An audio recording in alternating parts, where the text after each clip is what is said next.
Have you ever heard the sea whisper your name? Not in words you can understand, but in a language made of waves and wind, in the soft hush of foam curling on the shore. It's the kind of whisper that carries secrets about love and loss, and the courage it takes to choose kindness over everything else. Far beneath those rolling waves, sunlight sank into the deep like golden ribbons, painting the water in shifting shades of blue and green. Fish glimmered like living jewels, seaweed swayed like dancers caught in a slow, graceful waltz, and in the quietest corners, bubbles drifted upward like tiny silver stars. In this world of shimmering silence, there was a palace carved from coral and seashells, glowing as if it had captured pieces of the sun itself. And inside that palace lived a young mermaid, the youngest daughter of the great sea king. Her tail was a blend of seafoam green and bright copper, her hair a waterfall of warm, golden red that shimmered every time she moved. Her eyes held the restless sparkle of someone who dreamed of faraway places. While her 5 older sisters were content to explore the gardens of their undersea home, she was different. She longed for the world above, the one she had only heard about in stories told by her sisters after they had visited the surface for the first time. One spoke of a lake so still it looked like a mirror, where swans floated like drifting clouds. Another told of mountains so tall their tips wore crowns of snow that glistened like crushed pearls. A third had seen a festival where lanterns floated into the night sky like tiny suns. Each story was a gift the Little Mermaid tucked deep inside her heart, and with each one, her longing grew stronger. Finally, the day came when she, too, was allowed to swim to the surface. Her grandmother brushed her long hair until it shone, placed a crown of white lilies upon her head, and said, "Remember, child, the world above holds beauty, but it also holds sorrow. Keep your heart kind, no matter what you see." The Little Mermaid nodded, kissed her grandmother's hand, and began to rise. The deeper blues of the ocean turned pale, then bright, and finally, she broke through into a world she had only imagined. The air was cool and sweet. The sky above was painted in strokes of violet and rose as the sun dipped low, and a silver crescent moon cast a shining path across the waves.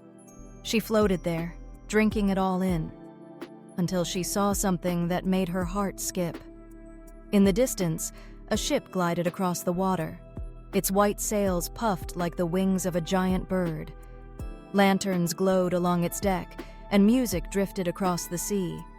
Humans danced and laughed in celebration. And among them, standing tall with dark hair and a smile so warm it seemed to light the night, was a young prince. She swam closer, careful to stay hidden, her heart beating fast. The joy in his laughter drew her in, until the night changed. Without warning, the wind roared.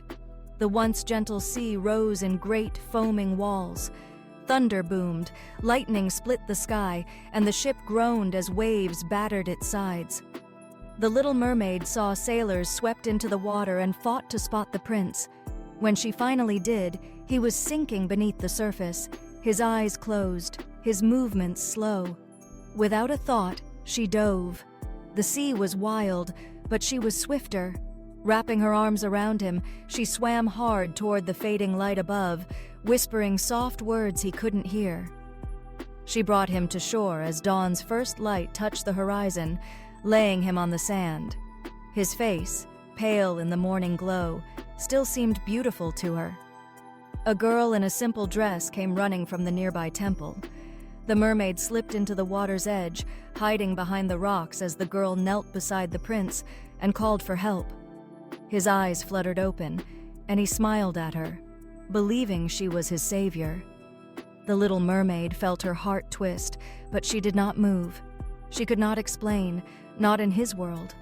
She watched until he was safe, then let the sea pull her home. Days passed, but the image of the prince, alive, smiling, stayed with her.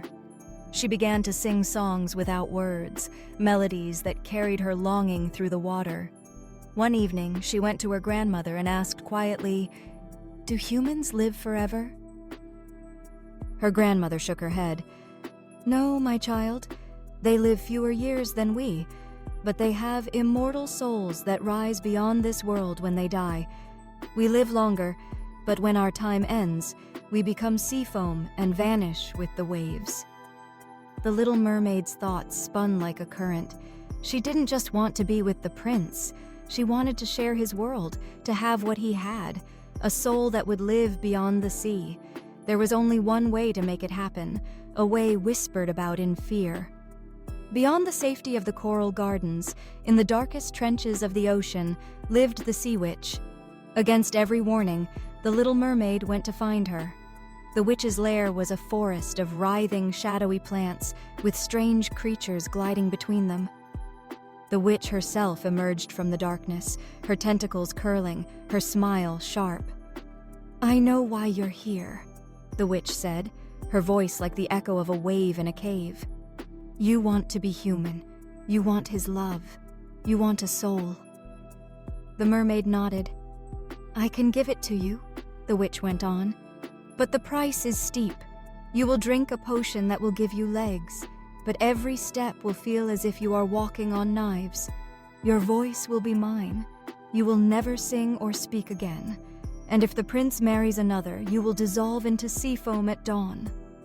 The mermaid's heart pounded. Fear and hope swirled together, but she nodded. "I will do it." The witch took her voice, sealing it away like a pearl in a shell, and gave her a small bottle filled with shimmering liquid.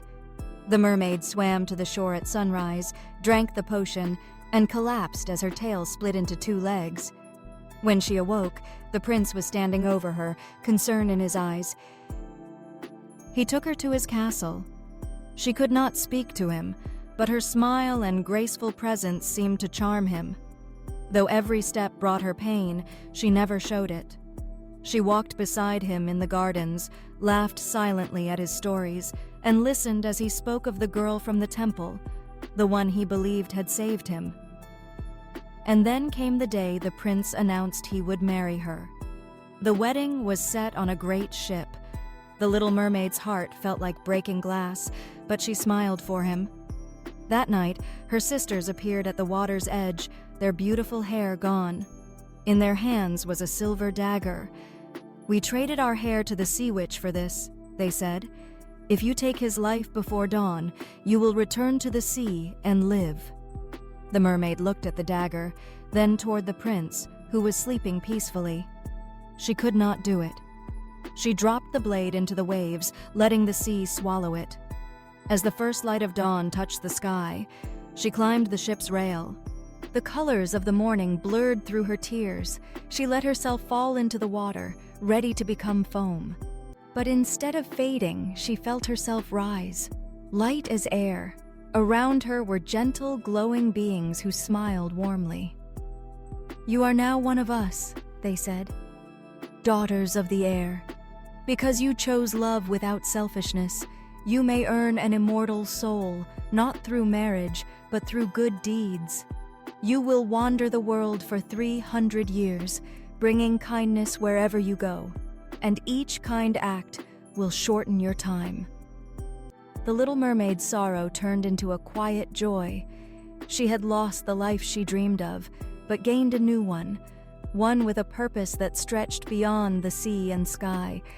And so she floated on warm winds, carrying dew to thirsty flowers, guiding lost travelers, and whispering comfort to children in their sleep. Sometimes she would pause above the sea to watch the prince and his princess, happy together with children of their own. She would smile, knowing she had played a part in their story. In time, her good deeds filled the years until the day came when her spirit rose higher, brighter, into a place of everlasting peace.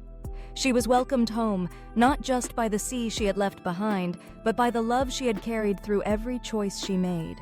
And her story lived on.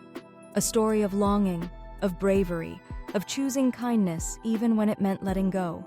Because sometimes love isn't about holding on. Sometimes it's about giving someone the freedom to be happy, even if it's without you. So if the sea ever whispers your name, remember her. The mermaid who gave up her voice for a dream, and found an even greater gift in return. Like, comment, and subscribe for more magical tales. And don't forget to press the bell icon so the next story finds you right when you need it most.